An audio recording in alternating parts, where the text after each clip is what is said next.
There's no need to stay awake. Just listen, breathe, and let your body rest. Now, let's begin tonight's bedtime story. Long ago, though not so long that the stars have forgotten, it is said that at the edge of a great whispering forest, there stood a stone wishing well, worn smooth by time and moss and the passing of many gentle years. The well wasn't hidden, not quite, but it wasn't easy to find either. You had to walk a path made of fern and fog, beneath trees that leaned in kindly, as if trying to tell you a secret they'd been holding for centuries. And if you were quiet, truly quiet, and your heart held no rush, and your thoughts held no sharp edges, the forest would guide you there. The villagers nearby told stories about the well. Some said it could grant wishes. Others said it whispered back if you listened closely. But most simply said this: the well gives you what you truly need. Not always what you ask. Many had visited the well over the years. A boy who wanted to see a star up close. A baker who wished for the scent of home. An old woman who had forgotten the sound of laughter. Each came back changed, not wildly, just gently, as if they'd remembered something they hadn't even known they'd lost. This is the story of one such traveler. In a small cottage at the edge of the town, there lived a young girl named Elinor. Elinor had hair the color of river stones and a voice like the hush between raindrops. She didn't speak much, but she listened well. Every evening, while others told tales by firelight, she sat quietly by the window, staring into the woods, as if waiting for something only she could sense. You see, Elinor's dreams had grown too quiet lately. She couldn't remember the last time she had dreamt of something joyful, something silly or strange. Her nights were still and pale, like snow with no footprints, and in her chest she carried a feeling, a sort of ache for something she couldn't name. One morning, when the sky was still wearing its silver dawn clothes, Elinor packed a satchel with bread, a tiny jar of honey, and a single silver coin from her grandmother's chest. She followed no map, only the old rhyme the village children whispered like a lullaby. Past the tree with braided bark, through the gate of stone and spark, where mossy air and hushes dwell, you'll find the old and listening well. And so she walked.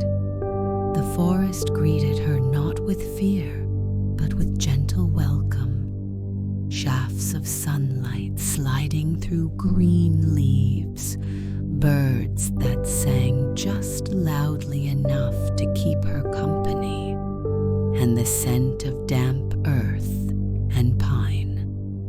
The deeper she walked, the softer the world became, until even her thoughts grew quiet.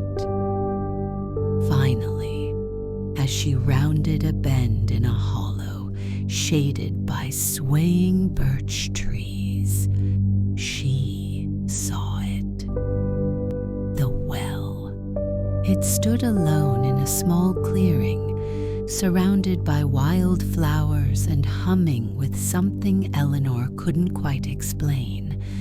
The stones were ancient, rounded and covered in lichen, and the rope that once held a bucket had long been replaced by ivy.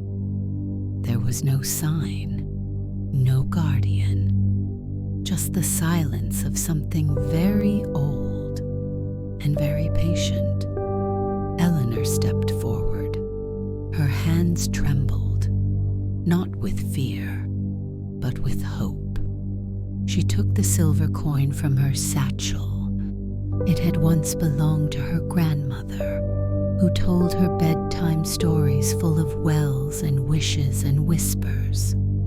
Elinor closed her eyes and made no sound. She didn't wish for gold. She didn't wish for fame. She didn't even wish for happiness. She simply wished to dream again. She dropped the coin into the well. There was no splash, no echo, just a soft warmth that spread from her fingers to her heart, as if the well had taken her wish and tucked it into a pocket somewhere deep. Elinor sat by the well as the sky turned to twilight.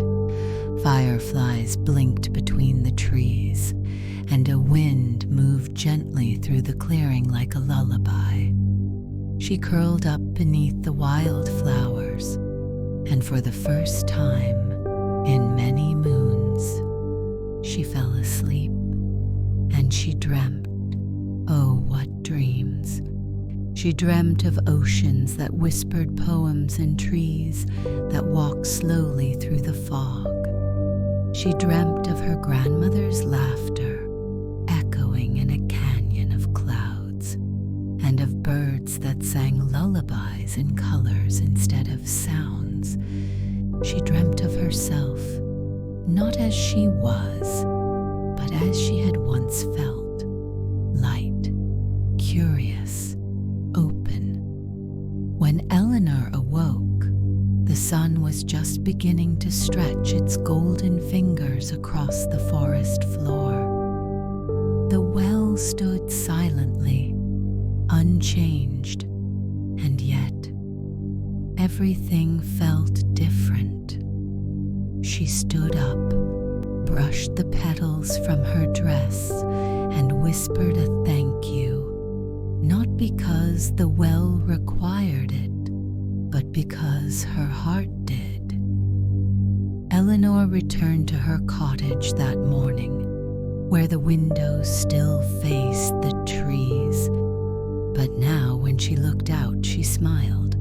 She had her dreams again, not just in sleep, but in the soft corners of her thoughts during the day.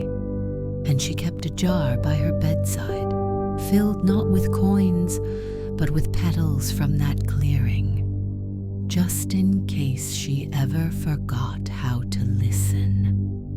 And though she told no one what she'd seen, others began to walk the forest path too, guided by hush and heart, because somewhere beyond the map, beneath a canopy of whispering leaves, the wishing well still waits, not to grant riches, not to answer every question, but simply to listen and to remind you of what you already carry within. So if you're quiet now, and your eyelids are heavy, and the hush around you feels just a little softer, maybe you're already on the path. Sleep well, dreamer. The well will be waiting. We hope this story wrapped you in comfort and helped you drift gently into rest. If you're still awake, that's okay too. Just keep breathing slowly and let your thoughts wander like falling feathers. Sleep will come soon. From all of us, good night and sweet dreams. Thank Thank you for listening to our story.